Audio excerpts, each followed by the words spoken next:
Hello, this is Dr. Mohammad Zafar Iqbal Nawalgun. Presently, I am working as Assistant Professor of Zoology, Government Art Science College, Karwar. In this video, we will discuss about the cloning vectors. And friends, the cloning vector is a very vast topic, and hence it may not be possible for us to discuss this particular topic in a single video. And that's why I have divided this particular topic into four parts. And in the present part, that is in the part 1, that is the first part, we are going to discuss about the possibility of using the plasmids as a cloning vector. And in recombinant DNA technology, we know that various types of different types of tools are used. We have to isolate the genomic DNA from the organism, from the gene of interest we are supposed to take.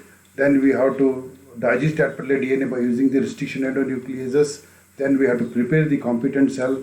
Then we have to use the cloning vectors. And whatever the cloning vectors are there, the cloning vectors are nothing but they are the most important and integral part in case of the recombinant DNA technology.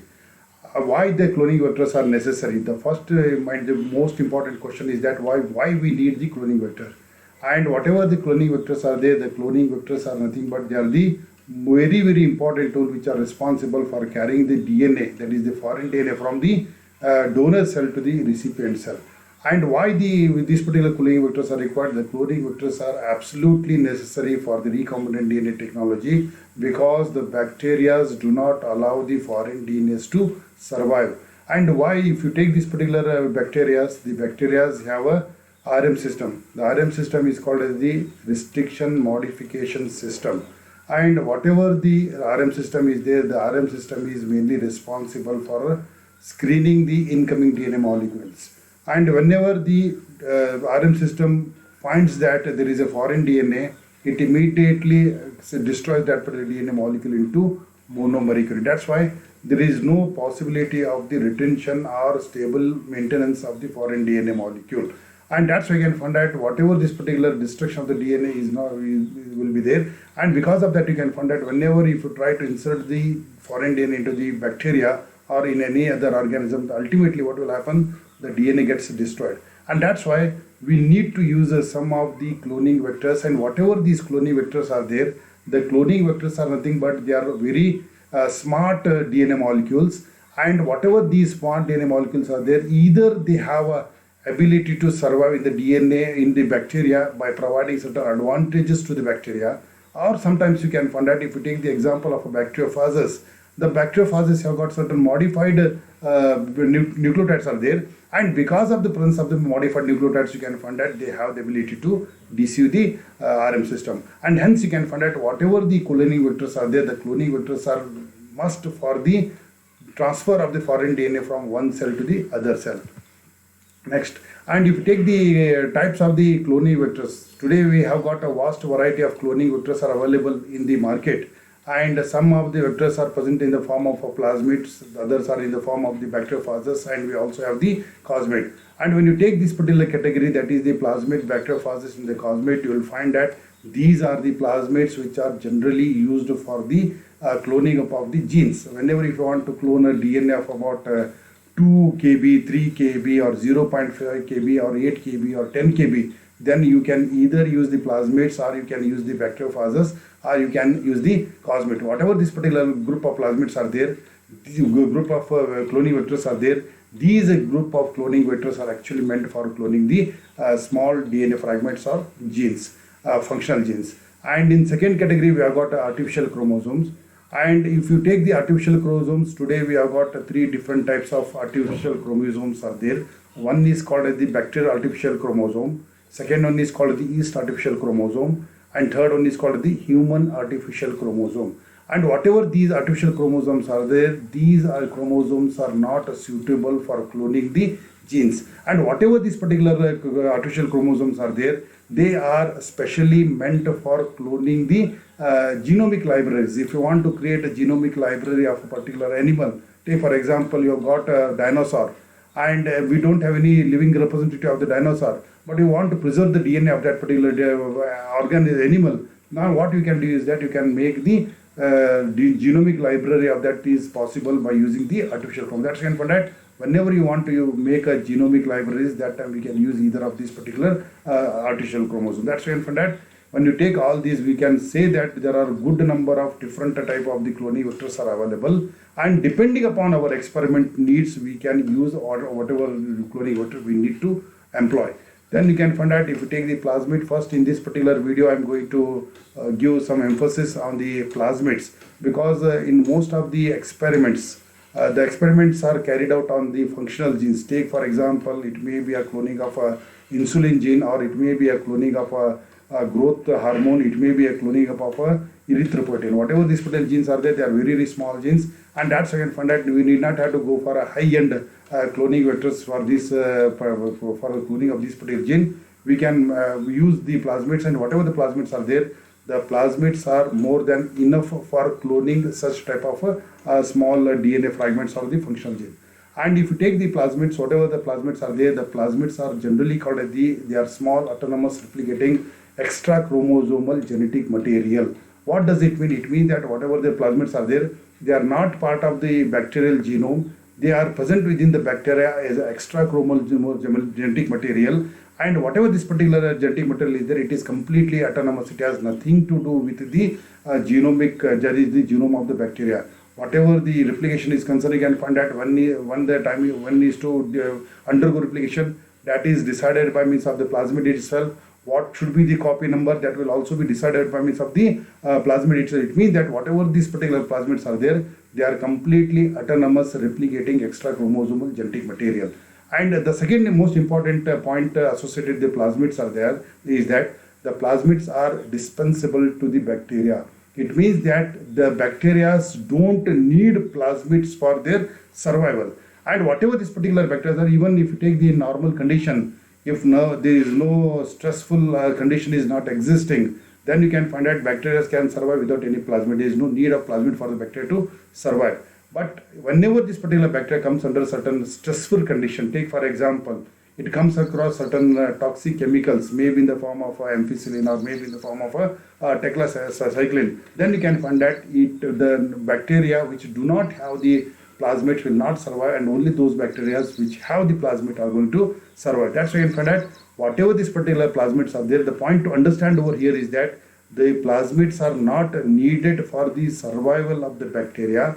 Instead, the plasmids are only going to give additional advantages to the bacteria. That is very important for them to cope in case of this stressful condition. Then if you take this particular plasmids, the plasmids are of not one size. They are available in various different type of the sizes are there. Some of the smallest possible plasmids are of about a size of about 1 into 10 raised to 6. And there are certain large plasmids are there, and they have a size of about 200 into 10 raised to 6 Dalton. Altogether, we can say that the plasmids are not a small, they have a very, very small to very, very large size. That's why you can find that there is a big gap is existing in the size of this particular plasmid. And most of the plasmid, if you take majority of the plasmid, exception, with a few exceptions, you can find that most of the plasmids are nothing but they are called the cccDNA, that is covalently circularly closed DNA molecules. And whatever these particular DNA molecules are, generally they are present in a circular form within the bacterial system. And it doesn't mean that all the plasmids are only present in case of in the form of a circular only. There are good number of bacteria. Take for example Beauveria. In case of this particular Beauveria, you can find out whatever this particular bacteria is there, all the species, there are somewhere about 50 species are there, and all the 50 species known to have a linear type of the plasmids are present in case of this particular bacteria. And then next important point associated with the plasmid is that some of the plasmids are called as the conjugative and some of the plasmids are called as the non-conjugative. And what is the meaning between conjugative and non-conjugative? I think friends, you might have studied the recombination in case of the bacteria. In the recombination in case of the bacteria, we come across the conjugation. The conjugation is nothing but it is a transfer of genetic material between two organisms by physical attachment with each other. Two bacteria they get connected to each other by means of physical connection, and by means of this you can find that there is a transfer of the plasmid will occur from one bacteria, that is the donor bacteria, to the recipient bacteria. And in order to transfer that particular plasmid from the bacteria to one bacteria to the another bacteria, there is a need for one particular gene, what we call it is a TRA gene. And if the TRA gene is present, then only you can find that the plasmid is a conjugative plasmid, then it will have ability to undergo the process of the conjugation. And if the plasmid doesn't have the TRA gene, then the plasmid is called as the non-conjugative because it doesn't have the ability to undergo conjugation. That is the very simple difference between the conjugative bacteria and the non-conjugative bacteria. Then we come across stringent. We again use another two terms are there. One is called as the stringent plasmid and second one is called the relaxed plasmid. And whatever these two terms are there, these two terms are nothing but it is with respect to the what is the copy number of the plasmid. How many number of plasmids are existing in a given bacteria. In sometimes you can find that some of the bacteria will have a very few number, maybe 1, 2 or 3 number of plasmids will be there. And in some other species of bacteria, you will find that is a more number of 10 or more than 10 number of plasmids will be existing in a single bacterial cell. And if the copy number is less 1, 2 or 3, then such type of the plasmids are called as the stringent plasmid. And if the number of the plasmids are 10 or more than 10, then we call it as a relaxed plasmid. Whatever the stringent and the relaxed plasmids are there, these both of them completely depend upon what is the copy number of the plasmid. If there is a low copy number, then it is called as the stringent plasmid, and if there is a high copy number is existing, then it is called as the relaxed plasmid. We will see a diagrammatic representation of this also in the coming class slide. And this is one very simple diagram of the plasmid. Here we can see that you can note that there are two types of the DNAs are there. One is called as the nucleoid, or it is also called as the bacterial chromosome. The bacterial chromosome is nothing but the genomic DNA of the bacteria. And apart from the genomic DNA of the bacteria, you can find that you can also see that in this diagram there are 3 circular DNAs are there. And whatever these 3 circular DNAs are there, these 3 circular DNAs are nothing but they are called as the plasmid. And whatever this particular, now you can see that they are completely different from, they have nothing to do with the genomic DNA. And most of the bacteria, most of the time you can find that the plasmid continue to remain like that only. And there are certain plasmid, and whatever these particular plasmids are there, they also have the ability to get integrated into the genome of the bacteria. And once they get into the genome of the bacteria, then whatever such type of the plasmids are there, those type of the plasmids are called as the episomes. We use a different term called as the episome. The episomes are nothing but they are plasmids only. But these plasmids have an extra ability to either to survive as a autonomous unit, or they can also get integrated into the genome of the bacteria. That's why you can find that they have a choice between either to survive as an independent unit, or they can get integrated into the genome of the bacteria. And whereas if you take simple plasmids, you will find that if they don't have that particular integrase gene is not existing, then they don't have the ability to get integrated into the genome of the bacteria. So you can find that they continue to survive as a independent unit. That is the difference between the this thing actually. Then you can find that this is the diagram what we have already discussed about the stringent and the relaxed bacteria. You can see that on the left side diagram, we can see that there is a bacteria. Within the bacteria, there is a single plasmid is existing. This is called the stringent or low copy number plasmid. Then on the right side, we can see that there is a one single bacterium. Within single bacterium, we can find that there are 10 or more than 10 number of plasmids are existing. And whatever these particular plasmids are there, these are called as the relaxed plasmids, or they are also called as the high copy number plasmid. Okay, now we will discuss about the different types of the plasmids. Since so many different types of the plasmids are already there, I think more than 2000 different types of plasmids have already been identified. And out of that, you can find that we have to, some of them, all of them don't conform to a particular group actually. They exhibit certain different type of the functions are there. They are structurally different from each other. There's a difference in their function. And because of that, you can find that whatever the plasmids are there, the plasmids are divided into 4 major types. The first type of the plasmids are called as the F and F dash plasmids. And whatever F is there, this is for the fertility. And whatever the fertility is there, the fertility is the term which is generally used with the presence of that is the gene which is responsible for the transfer, that is the TRA gene. Then you can find out whatever this particular, all the different type of the plasmids which under the category of the F and F dash plasmid are conjugative plasmid without any exception. Whatever the plasmids are there which come under the category of the F and F dash, all of them are conjugative plasmid without any exception. Then you come to if you come to the second category, that is the R plasmid. They are called as the resistant. R stand for the resistant plasmid. And why we call them as a resistant plasmid? Because these are the plasmids which carries gene and that particular gene will produce a product, and that particular product will produce a protein which has got an ability to give resistance to certain chemicals, that is certain toxins to the bacteria, and that's why they are called the R plasmids. And within this particular category, you can find that some of the plasmids can have the TRA gene, and some of the plasmids may not have a TRA gene. It means that whatever the R plasmids are there, some of the plasmids can be conjugative, and some of the plasmids may not be conjugative. They are non-conjugative plasmids. And the third category is called the col plasmids. Whatever the col plasmids are there, the col plasmids is the col refers to the colicin, or it is also or the bacteriocin. And whatever the colicin and bacteriocins are there, the colicins and bacteriocins are generally used for the destruction of the other bacteria. And that's in fact that they are required when a particular bacteria wants to see to it that there should not be any other bacteria, then it will produce that particular bacteriocins, and whatever the bacteriocins are there, the bacteriocins are going to destroy the other bacteria. And the last and the fourth type of the plasmid is called the degradative plasmid. And these, why we call them as degradative plasmid, the name itself suggests that they have the ability to produce the code for a particular enzyme, and whatever that particular enzyme is there, it acts upon a substrate, and in this way we can find that it is responsible for bringing about a biochemical reaction, and because of that we call it is a degradative plasmid. Then if you want to convert this particular plasmid, because already we have discussed that whatever this particular DNAs or the extra chromosomal DNAs in the form of the plasmid, they are welcomed by means of the bacteria, because they give certain advantage to the bacteria, and that's why the RM system is not going to destroy them. That's why the scientists wanted to use this particular plasmid wanted to develop them as a cloning vector. And in order to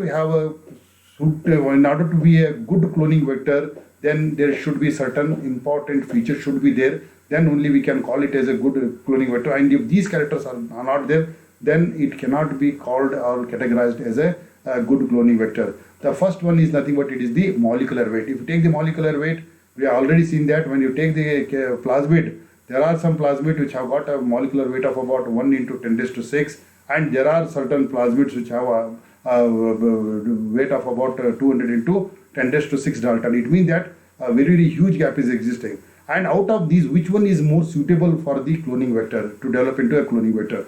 And for the cloning vector, you can find that whatever this particular, if you want to develop a particular plasmid as a cloning vector, then it should have a very low molecular weight. And why low molecular weight? There are three advantages of the low molecular weight. The first advantage is that whenever the size of the DNA decreases, automatically you can find that it will become resistant to the damage. It will not get easily destroyed, because if the length of the DNA increases, automatically you can find that the damage of the DNA is more as compared to the DNA which has got a shorter length. This is the first advantage. The second important advantage there is the size of the plasmid decreases, automatically you can find that within a single bacteria more copy number can be maintained. Instead of maintaining 5 or 10 copy number, if the size of the plasmid is very less, then you can within the same bacteria you can have a 50 or you can have a 100 number of plasmid actually. That is a very important advantage, because it is not only going to aid in the process of the isolation of the plasmid DNA molecule, it is also going to help in case of the dosage effect actually. It is also going to go with the dosage effect actually. That's why, because of this reason, you can find that the copy number is very, very important. And the third advantage of the low molecular weight is that as the size decreases, automatically can find that the number of substrate for restriction endonuclease will also decrease actually. Whatever the recognition sequence are there, there will be less number of recognition sequence for a given type of the restriction endonuclease. That's why you can find that whatever the cloning vectors are there, the first most important desirable quality of a plasmid should be cloning vector should be to have a low molecular weight. The second important desirable quality to get developed into a cloning vector is nothing but it is the selectable marker. And whatever the selectable marker, because this is also important, because whatever this particular procedure is there, this particular procedure completely depends upon the transformation, and whatever the transformation is there, transformation is nothing but it's a very less efficient process. We don't call it as a non-inefficient process, we call it as a less efficient. And why it is less efficient? Because you'll find that the efficiency of the transformation is just 0.1%. And that's when you find that whenever you have completed the experiment of the recombinant DNA technology, then you will find that some of the bacteria will have a recombinant DNA and some of the bacteria may not have a recombinant DNA. Now you have to identify which vector has got the recombinant DNA and which vector doesn't have the recombinant. That's why you find that if you have certain selectable marker, then it becomes easy for you. And whatever the selectable markers are there, the selectable markers should be in such a way that they should allow us to distinguish the recombinant bacteria and the non-recombinant bacteria just by means of a very simple type of the screening procedures without using any complicated techniques.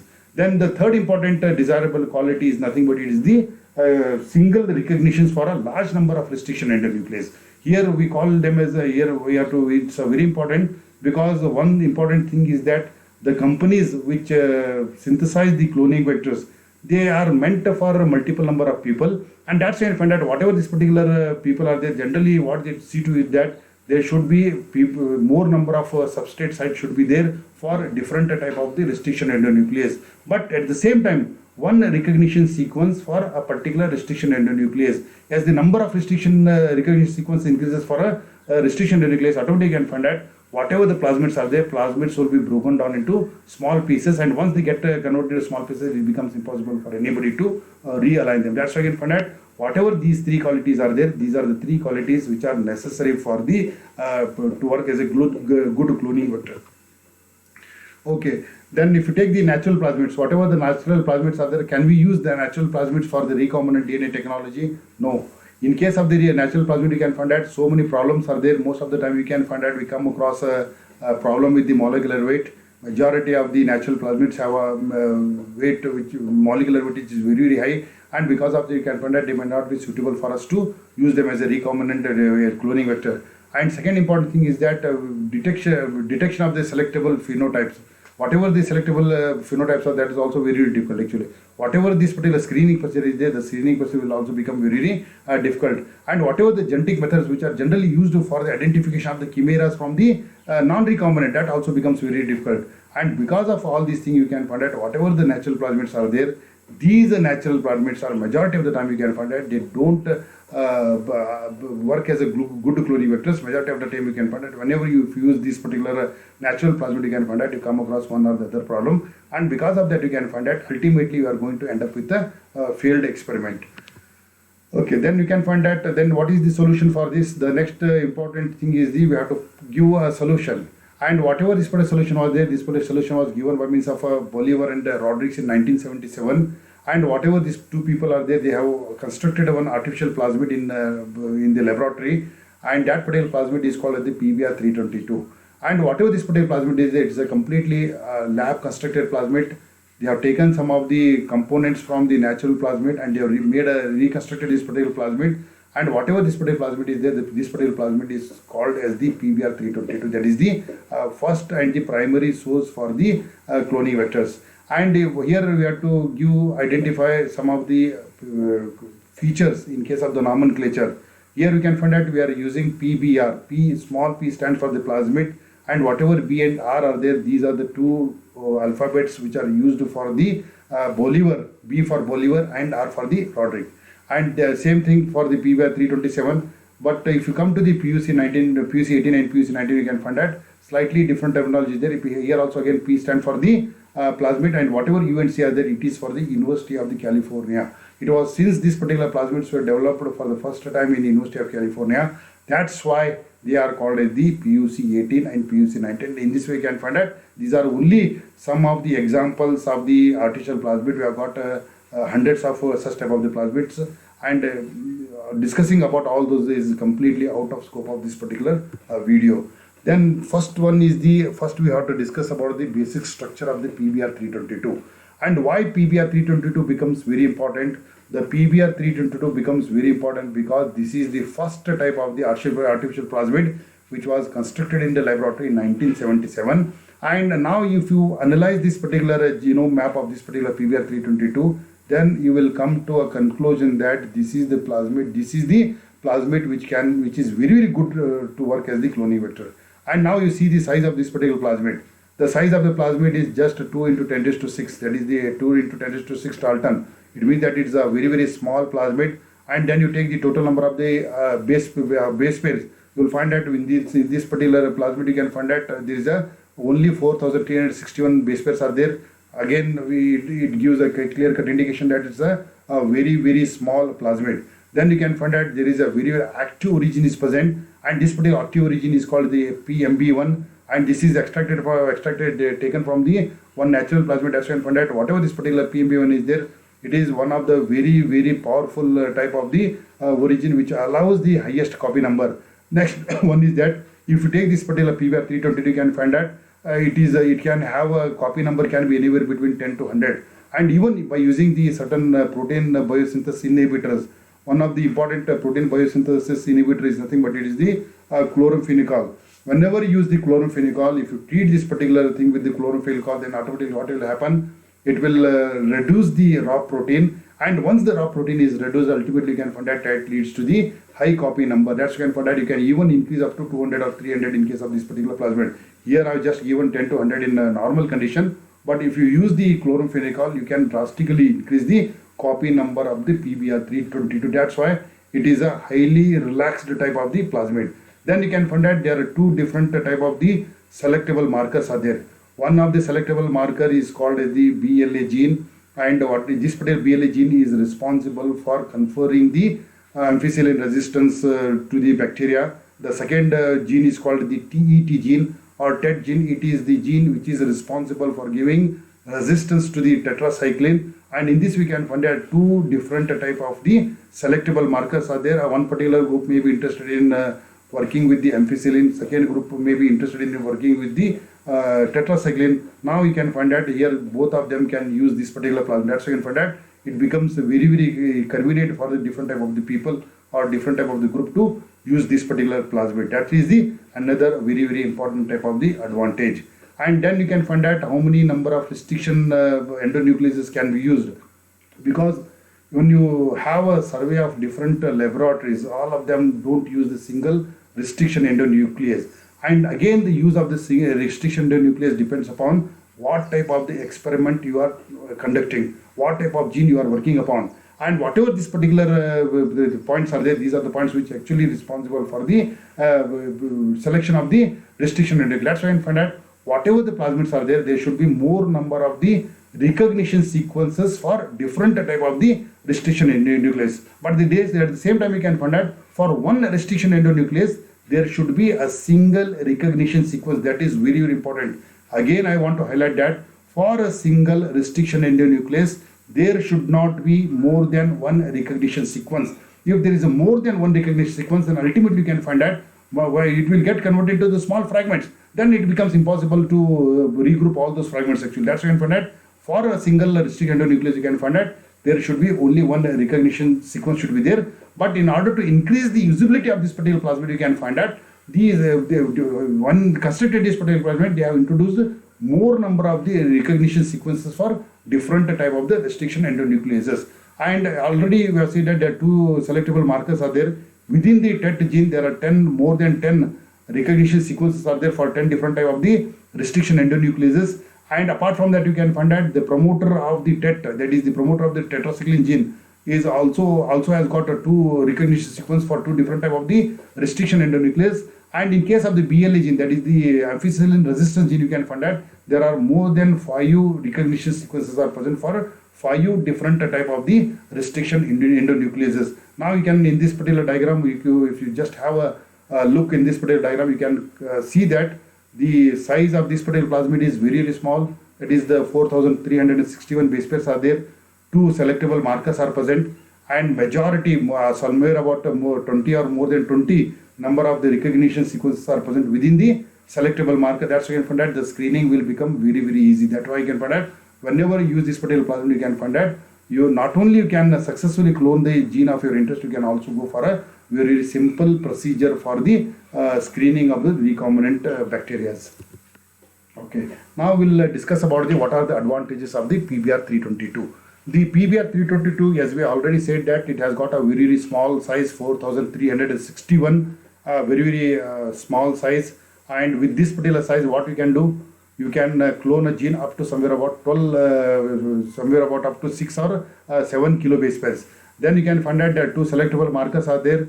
You are not compelled to work upon a single selectable marker. You have got a freedom. If you want to work on the tetracycline, you can use the tetracycline gene, and if you want to use the ampicillin, then you can use the BLA gene. That's why you can find that there is a freedom is available for the scientists to work upon. Then you can find that a good DNA, foreign DNA can be inserted into this plasmid stably without any problem. Even extraction, isolation of the plasmid DNA will also be very, very possible with this particular type of the arrangement actually. Then you can find out very, very high copy number. As already said that generally without any treatment, it can have as many as 100 plasmids can be accommodated within a single bacteria. But if you use the protein biosynthesis inhibitors like the chloramphenicol, then we can drastically increase the number of the plasmids within this particular bacteria. That is, it can be increased up to somewhere about 300 actually.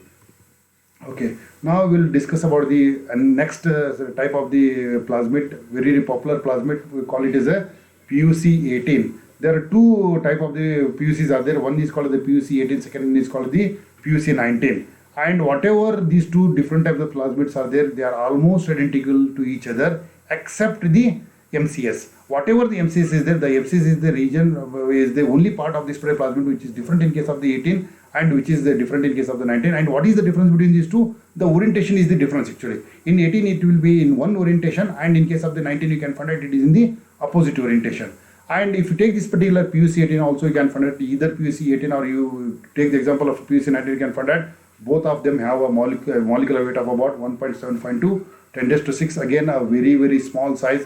It is smaller than the PBr322. Then you can find out, you take the total number of base pairs, 2686 number of base pairs are present. Again, it is a much, almost half of the total number of bases present in case of the PBr322. Again, since the origin, PMB1 is a good origin, very good origin, that's why you can find it here also. You can find that they have continued with the same type of, that is the PMB1 replicon is present in the form of a rep. Then you can find that whatever this particular PUC18 and 19 are there, one important modification in place of this thing is that there is a deletion of the ROB gene. And whatever the ROB gene is there, the ROB gene is actually responsible for the maintenance of the copy number. Whatever the copy number is there, how many number of plasmid is to be maintained within a bacteria, that is decided by means of the ROB protein. And if the ROB protein is existing, then only the regulation will be there.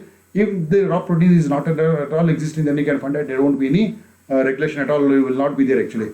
And that's why you can find that without any problem you can increase the copy number. And that's why you can find that within the PUC18, without any treatment, you can find that you can maintain the copy number of 300. That is the possibility which is existing in case of the PUC18 and PUC19. Again, here also you can find that there are two selectable markers are present. One here also you can find that some one major difference is existing between the PBr322 and PUC18 is that here also you can find that they are continued with the BLA gene, that is the ampicillin resistance gene is present even in case of this particular plasmid also. The second important selectable marker is nothing but is the, instead of the tetracycline resistance gene, that is the TET gene, they have introduced another gene that is called the LAC-Z- gene. And whatever the LAC-Z- gene is there, it is the beta galactosidase gene actually. And whatever the beta galactosidase gene is there, this is the only part of the gene is existing. That's why we call it as a beta LAC-Z-. Why we call it as a LAC-Z-? Because it's not complete. It is only fifth terminal part of that particular gene is existing. And whatever this particular gene is there, when it undergoes alpha complementation with the IPTG, then you can find it is going to give the complete product. That is the product will be given. That is the blue colored colonies will be formed. And if this particular, that's why you can find out it is again you can find out as compared to the treatment with the antibiotic. Now you can only identify the difference between the recombinant bacteria can be easily identified just by means of the color of the colony. If the blue colonies are there, then it is a non-recombinant bacteria. And if the white colonies are there, it means that it is a recombinant DNA. Whenever there is a foreign DNA gets integrated into the LAC-Z gene, automatically can find out the gene has lost its function. And whenever the alpha complementation occurs between the fragment, that is the fifth terminal fragment of the LAC-Z gene, which is present in case of this particular plasmid, and the IPTG, there is no complementation will not take place. And because of the absence of the complementation between these two fragments, you can find out the gene product is not synthesized. That's why you can find out the end result is that there is a white colonies will be produced, and whatever the white colonies are there, the white colonies are nothing but it is an indication that there is a recombination has taken place. there is a foreign DNA has been inserted into lag Z dash gene. That is the very important point which is there in case of this particular thing. Then you can find that another important thing is that in case of the PBR322 map, genetic map, we already seen that whatever the recognition sequences are for different type of the restriction endonuclease are there, they are present throughout they are dispersed throughout the genome of that particular plasmid actually. But in case of this particular PUC18, you can find that major whatever the different type of the recognition sequences or the restriction endonuclease are which are used, they are clustered together in the form of a region called as the MCS, that is called the multiple cloning sites. And within the multiple cloning site, you can find that there are as many as 13 recognition sequences are present for 13 different type of the restriction endonucleases. And that's why you can find that it becomes easy for the scientists to work upon. Then another important thing is that if you take the BLA gene, that is the gene which is responsible for giving resistance to the ampicillin, it has got a 2-point mutation as compared to the PBR322 BLA gene. In case of the BLA gene of the PBR322, you can find that no such point mutations are there, but in case of the BLA gene of the PUC18, you will find that there are 2-point mutations are there. This is another important difference which is there. And whatever these 2 point mutations are there, these are created for the screening process. It makes the screening process very, very easy. That's why you can find that they have introduced these 2-point mutations. Then you can find that these are some of the important points which are there in case of the PUC18.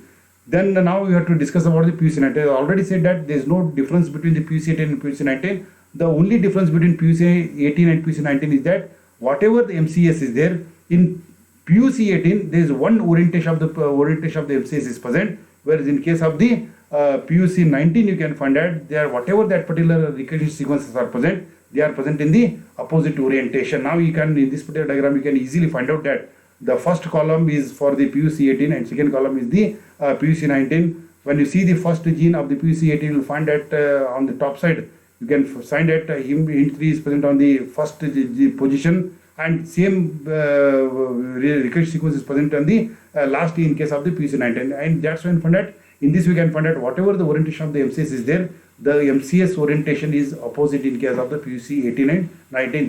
This is the only difference which is existing between the PUC18 and PUC19. Apart from that, you can find out whatever the PUC18 and 19 are there, both of them are identical to each other. And now we will discuss about the merits of the plasmid vectors. As we already said that the plasmid vectors are nothing but they are the most commonly used type of the plasmid. Why they are most commonly used? Because they have more merits as compared to the demerits actually. And we already discussed so many examples. We have discussed under all those examples, we have came to conclusion that whatever the artificial plasmids which have in our hand, they have a very, very small size, they are tailor made, and they serve our purpose very, very conveniently than anything else. And then you can find that all of them are closed, covalently closed circular DNAs are present. Then you can find that very, very active origin of replication is present. Then you can find that because of the presence of the very, very active rep gene, you will find that there is a very, very that is the high copy number will be there. And in order to regulate the copy number, you can find that the ROP genes are also present. Then you can find that in here you can find that multiple cloning sites are present. That is the in case of the PUC18 you can find that not in case of the PBR322, but in case of the PUC18 and 19 you can find that there are MCSs are present. And because of the presence of the MCS, you can find that the analysis of the fragments becomes very, very easy for the scientist. Then you can find that very, very convenient selectable markers are present. If you want to depend upon the that is the sensitivity to that is the antibiotic, then you can use the PBR322.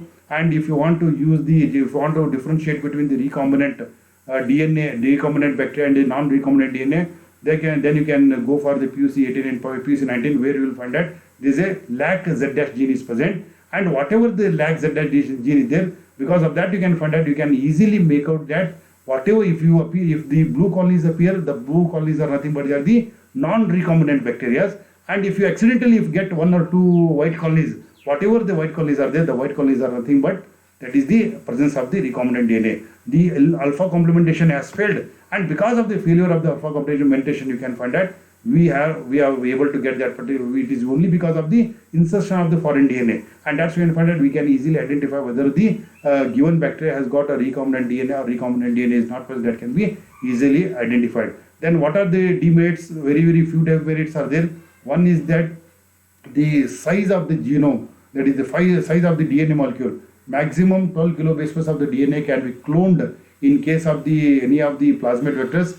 And if the size of the DNA is more than 12 kb, then it may not be possible for you to clone that particular DNA into the plasmid. Then you have to search for some other alternative cloning vectors, maybe in the form of a bacteriophage, maybe in the form of a cosmids that will be there, that will be available for you. Then you can find out if you take the transformation is a very less efficient process, and since we already said that the transformation is 0.1%, and because of that you can find out very less possibility of getting the transformed colonies, and because of that you can find out these are two merits. But anyway, in majority of the laboratories you can find out with a very judicious technical procedures you can find out we can get the recombinant DNA, recombinant vectors can be obtained from by using the plasmid vectors. And whatever the plasmid vectors are there, the plasmid vectors are nothing but they are the most popular type of the cloning vectors which are used in recombinant DNA technology.